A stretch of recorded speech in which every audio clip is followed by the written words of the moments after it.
Olá, caros alunos do curso de Engenharia de Produção da Univesp, iniciando a nossa segunda videoaula da nossa semana de estudo dedicada à manufatura sustentável. Como nós conversamos na aula anterior, esta videoaula ela vai estar dedicada a detalhar um pouco mais o modelo do professor Ken Platts e algumas ações que são possíveis nesse contexto de uma manufatura mais sustentável ou uma manufatura mais preocupada com o equilíbrio em que se faz necessário estar hoje um processo ou uma manufatura, né? Um processo, um sistema produtivo, digamos, tradicional. Então, estamos aqui na nossa sexta semana de atividades, né, com o tema manufatura sustentável. Então, as 5 estratégias do professor Ken Platts, que já conversamos na aula anterior. Vamos iniciar, então, um processo um pouquinho mais de detalhamento de cada uma dessas estratégias e discutir algumas possíveis ações. Nós não vamos esgotar, porque não temos aqui um sistema de produção propriamente dito como referência, mas, sem dúvida, esse modelo cabe em todos os sistemas produtivos. Então vamos lá, começando pela estratégia 1, que, como nós comentamos, tem o foco na entrada, ou seja, reduzir recursos materiais e energia. Então o foco seria trabalhar esses elementos aqui de entrada. Tá? Quais são algumas das ações possíveis nessa estratégia? Primeiro, investigar mudanças de materiais. Então, o que é possível eu modificar no meu produto para que eu tenha um processo bem otimizado e eu possa ter os produtos desejados que eu quero lá no final. Então, essa é uma situação, otimizar materiais de qualquer natureza, de qualquer origem, renovável ou não renovável, enfim, materiais que eu possa, por algum mecanismo produtivo, por alguma situação muito importante, de design, de concepção, de projeto, né? Eu posso estar com o projeto do meu produto num passado em que outros materiais surgiram, outras formas de valorização do cliente se fazem presente agora, e aí eu tenho como um dos mecanismos, sozinho ou combinado, uma promoção de melhorias no design. Então, essa é uma característica permanente hoje, o melhoramento contínuo do projeto. E aí eu tenho todas as técnicas de engenharia de produção para que eu possa fazer isso.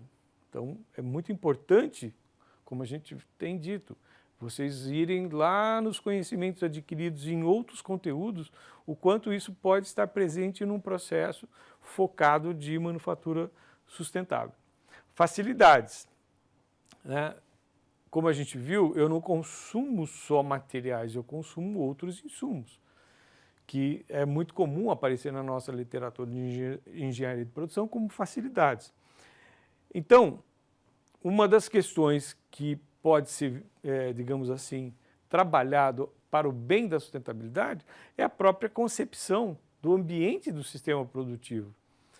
Nós temos no Brasil situações climáticas muito diferentes de outros países do hemisfério norte, por exemplo.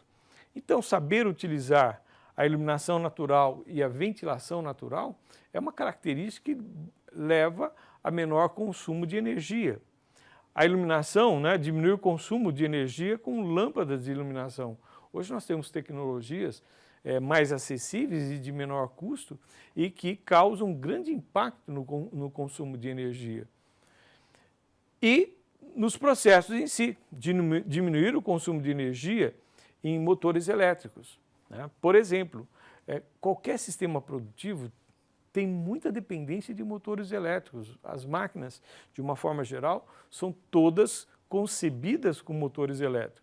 Muito bem, nós sabemos que temos gerações de motores elétricos mais eficientes e temos condições de fazer com que esses motores trabalhem bem e consumindo menos energia. Então tem uma relação de custo-benefício muito intensa, a favor do benefício, evidentemente, só de eu avaliar, digamos assim, o padrão de motores ou aquilo que eu tenho de utilização de recurso de energia para que o meu sistema produza de forma automatizada ou não importa, mas que há um consumo de energia muito grande. Então, com isso, nós estamos destacando aqui algumas das possíveis ações, não estamos esgotando. Agora, o alinhamento, o repensar e o analisar, com certeza vai estar presente em todo tipo de processo de transformação. A estratégia número 2, substituir recursos materiais e energia, ou seja, eu vou continuar agindo aqui, mas vou trabalhar com substituição. Tá? Por exemplo, a madeira de origem natural, de florestas naturais, e a madeira de origem de florestas, reflorestamentos, né, de uma forma geral, ou, digamos assim, florestas não naturais, vamos dizer assim. Então, ações possíveis, né? O exemplo da madeira, que é muito clássico, mas não é o único, outras matérias-primas de uma forma geral. E, no caso da energia, a grande novidade nesses últimos anos e a grande consolidação é a geração de energia elétrica por fontes renováveis. Então, por exemplo, o alto potencial que existe no Brasil de geração de energia por parques eólicos. Então, no Brasil todo, nós vamos encontrar inúmeros parques eólicos e alguns tão importantes que estão praticamente avançando a casa de 50% de consumo naquela região, né? Ou seja, tornando aquela região extremamente ligada à geração de energia elétrica por parques eólicos. A questão da energia solar, pela tecnologia desenvolvida, no Brasil está ficando bem viável economicamente. Fora do Brasil, já é mais intenso a utilização dessa situação. E a biomassa ou a geração de energia por biomassa ou a geração de combustível por, digamos assim, plantas da natureza, digamos, renováveis, que possam ser geradoras de combustível, e que nós denominamos de biocombustível. Mas nós temos na biomassa, principalmente aqui no estado de São Paulo, que nós temos inúmeras usinas de produção de etanol e açúcar, aquilo que era um resíduo, era digamos, uma saída não desejada. Hoje, nas usinas que produzem etanol e açúcar, ou só etanol, nós temos digamos assim, uma geração de valor agregado nesse resíduo, que há alguns anos, há uma década, 2 décadas no máximo, isso era um problema, se formava montanhas e montanhas de biomassa e aquilo não tinha como ser descartado. Bom, muito bem. Agora queima-se aquela biomassa e gera-se energia e com um valor agregado às vezes maior do que o próprio etanol e que o próprio açúcar. Ou seja, tem muitas usinas que está, digamos assim, desenvolvendo alto potencial de lucratividade a partir da receita da venda dessa energia. Ela se torna autossuficiente de energia elétrica e o excedente ainda ela vende para ser distribuída para a distribuidora daquela região em que ela está inserida. Então, isso já são realidades, né? Já são realidades que o nosso sistema produtivo está trabalhando com isso, não faz parte de livros ou de alguma visão futurística. A terceira estratégia é aquela que tem um olhar para os elementos de saída do nosso sistema de produção. E o foco é melhorar a proporção entre os produtos desejados, que é a razão de eu existir como um sistema produtivo, mas eu tenho que, para ter o que eu desejo, eu tenho que assumir que algumas coisas não são aproveitadas, não são agregadas ao produto. Enfim, eu tenho que conviver com esses elementos de saídas não desejados para ter o produto desejado. Muito bem, assumindo esta verdade, nós temos algumas ações. Então, por exemplo, eu posso atuar numa situação em que eu melhore digamos assim, a funcionalidade do meu produto final e gerando o menor impacto possível. Então, embalagem é algo que, em muitos casos, é extremamente essencial, é imprescindível para que eu tenha o produto desejado, acondicionado, de forma a atender o meu cliente, o meu consumidor, mas, ao mesmo tempo, ela gera um problema para a sociedade, né? E eu sou responsável por essa embalagem, né, de proteção, como fabricante, como aquele que fornece a embalagem, né? Embora eu não esteja diretamente na situação, mas eu estou muito envolvido. Então, por exemplo, é comum a gente, às vezes, ver em alguma loja especializada o cartão de memória de um celular ou de uma máquina fotográfica digital.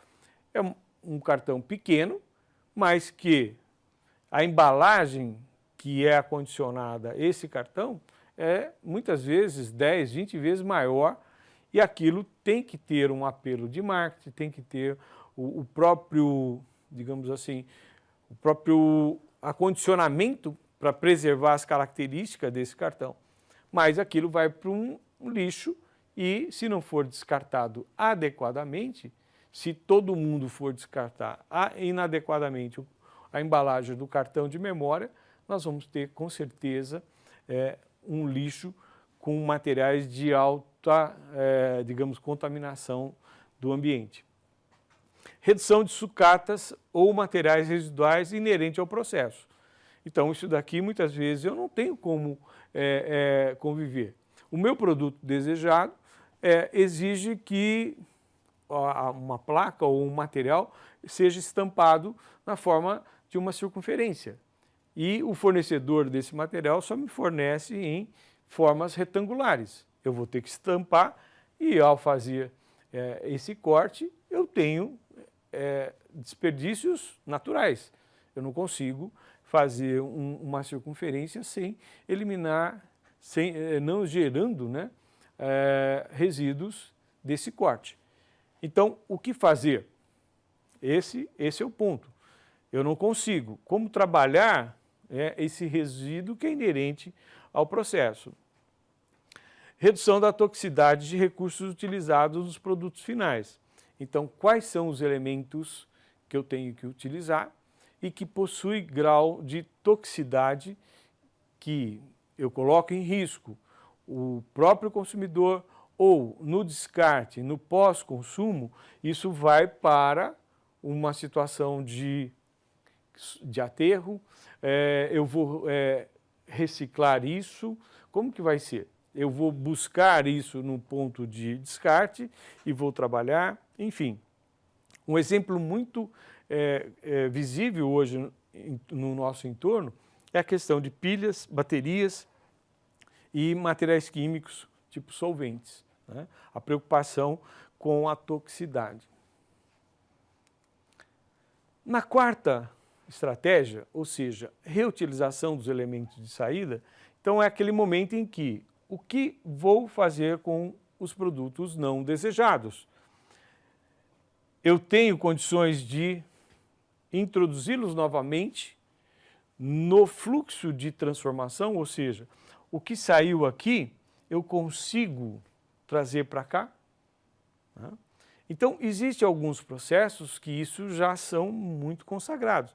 Então, por exemplo, uma fábrica de papel, ela, quando está produzindo papel, aquilo que não foi classificado como uma produção adequada, no padrão de qualidade especificado, automaticamente, aquele papel produzido que está fora de especificação, ele é reintroduzido como massa para a fabricação do próprio papel.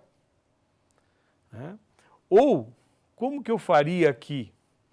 Eu poderia gerar uma linha de produção paralela, mas não descartando isso fora do meu ambiente? É uma outra possibilidade.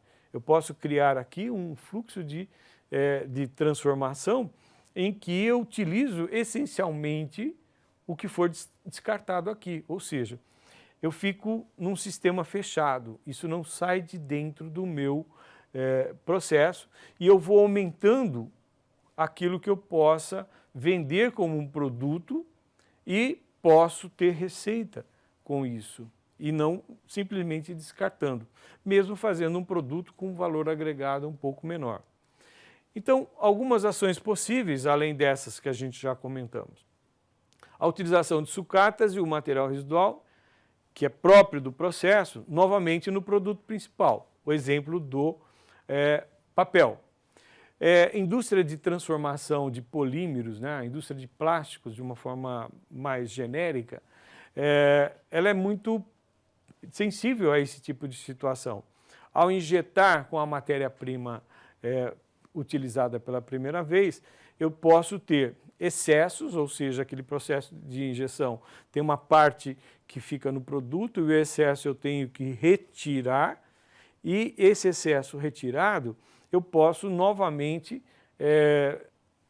com o devido tratamento, eu posso reintroduzir para fazer o mesmo produto ou até criar uma outra linha de produtos utilizando essa matéria-prima. E isso tem algum valor agregado, alguém me pagaria por esse produto feito com essa situação. Então, não só o material em excesso, mas produtos que normalmente as primeiras peças produzidas no sistema de produção, nem sempre elas estão no padrão de qualidade especificado. Então, elas são descartadas por alguma situação que compromete o padrão de qualidade estabelecido para aquele produto. Muito bem. Então, é quase um produto bom. Então, como que eu utilizo esse quase bom novamente no meu processo de transformação? Utilização das sucatas geradas, tudo isso que nós temos aqui, inerente ao processo, mas eu vou criar um novo produto. E muitas vezes nós vamos ter duas famílias de produtos, elas têm muitas vezes a mesma função, mas, por exemplo, com características de utilização mais nobre e menos nobre. Né? Enfim, cada produto tem a sua forma, cada mercado tem a sua forma. E eu tenho que ver se isso é viável para a melhor utilização dos recursos não desejados de saída, ok? E por último, a estratégia 5, repensar o negócio e o sistema de produção. Como já comentamos, é um momento em que eu tenho que analisar se tudo isso está valendo a pena sob a ótica de sustentabilidade. Então, que ações que eu posso iniciar a minha reflexão nessa estratégia? Repensar o negócio de manufatura no mesmo segmento econômico. Tá, eu quero continuar no mesmo segmento econômico. Eu gosto desse segmento, eu tenho uma série de competências que eu desenvolvi no momento em que eu não pensava muito na sustentabilidade, mas que, ao incorporar a manufatura sustentável nessa manufatura, eu tenho uma dúvida. Será que vale a pena ou será que eu vou continuar sendo competitivo nessa situação diante das demandas que a sociedade está exigindo? Então, a primeira reflexão é se eu vou me manter no mesmo segmento econômico ou não. E daí quais são as oportunidades de produtos e mercados alinhados com a sustentabilidade. Então eu vou me manter no segmento econômico, mas eu tenho que me alinhar com a sustentabilidade. A outra dúvida é, vou repensar, mas eu quero discutir se isso é melhor em outro segmento econômico. Eu posso até continuar sendo manufatura, mas talvez, será que não valeria a pena eu ir para uma outra cadeia de valor? Né? E aí eu vou ter que identificar a mesma coisa, fazer um plano de viabilidade, um plano de negócio para essa nova visão de negócio. Né? Então a dúvida inicial é, me mantenho ou não no mesmo segmento econômico?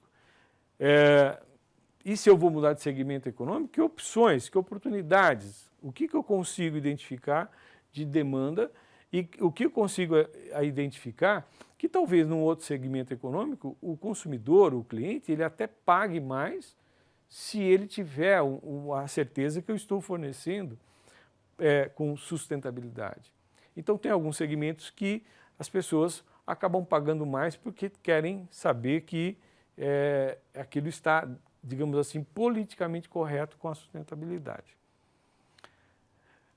Uma outra situação é repensar o negócio de manufatura, né, nesse outro segmento econômico, outra cadeia de valor, e vem assim numa situação mais dramática do que simplesmente se manter ou não. Será que eu devo me manter como manufatura ou prestador de serviço? Então, por exemplo, uma situação bem impactante. A indústria automobilística, na verdade, quando eu compro um carro, eu quero um transporte, que é mais importante que, às vezes, que o próprio carro. Tá, então se eu quero um transporte, será que a indústria automobilística, o que é mais importante? Ela produzir o carro ou fornecer o transporte? Eu não quero mais ter o carro, eu quero ter o transporte individualizado, com uma outra característica. E isso não é tão futurista quando a gente tem aí a divulgação do carro autônomo, né? Que ele vai ficar disponível para o serviço de transporte. Eu não vou ter posse do carro, eu quero transporte. Então, só para vocês pensarem como isso vai, digamos assim, impactar em manufaturas muito tradicionais. Eu citei o exemplo do carro, mas isso já está sendo discutido em outros segmentos econômicos. Eu vou vender ou eu vou alugar, arrendar? Será que todo mundo quer comprar nesse futuro próximo? Ou eu quero simplesmente ter o benefício sem ter a posse do bem? Então, eu vou ter que fazer uma reflexão se eu vou ficar no produto ou se eu vou mudar para o serviço. Uma empresa, então, ela vai fornecer o serviço de forma mais sustentável do que vender o produto. Então, prestar serviço vai ter um grau de sustentabilidade diferente de vender produtos. E isso tem que ser parte dessa reflexão, nessa estratégia 5. Então, o que a gente enxerga hoje é um grande dilema: sustentabilidade ou satisfação, ou os dois. É isso que a sociedade está observando a manufatura. Então, nós vamos conseguir conciliar os desejos mais exigentes daqueles consumidores que preservam a sustentabilidade? Como que vai ser isso? O fato é que quanto maior a pressão vindo do mercado consumidor, mais rápido eu vou ter que achar a equação que fecha a sustentabilidade. Como mudamos esses valores, essa percepção do cliente, se a gente está sustentável ou não? Ele precisa ser informado, né? E será que ele tem a visão correta? Talvez esse seja o início da discussão. Se as nossas estratégias de manufatura sustentável têm a repercussão que o nosso cliente aceitaria, né? Isso tudo, pessoal, só aumenta a nossa inquietação. O slide anterior e o slide atual, ele nos leva a situações. Nós temos muitas perguntas. E quando eu afirmo que esse é um tema de grande oportunidade, de grande desenvolvimento, está aqui. Nós temos muitas perguntas, mas não temos todas as respostas com certeza. A gente tem indicativos de soluções, não que eles estejam errados, mas eles ainda não são completos. E esse é o grande futuro, e ele não está distante da nossa situação atual, desse presente que estamos. Muitas perguntas ainda existem, nós listamos aqui poucas perguntas, mas que já causam muitas modificações olhando para o que temos nesse passado recente. Tá? Então, com isso, nós temos algumas grandes ideias compartilhadas com vocês, tendências com certeza absoluta. Eu não desprezaria uma reflexão dessas tendências, porque virão com essas reflexões muitas oportunidades. Então, não subestime digamos assim, o que esses conceitos e o que essas oportunidades podem impactar com grande intensidade, positivamente, a carreira profissional de vocês. Acompanhem esse assunto pelo material recomendado, como sempre, e eu tenho certeza que surgirão outras dúvidas, que eu espero que vocês compartilhem no fórum, e também vai fazer com que vocês observem oportunidades que vocês podem começar no próximo ano, ok? Profissionalmente falando. Muito obrigado e até a próxima aula.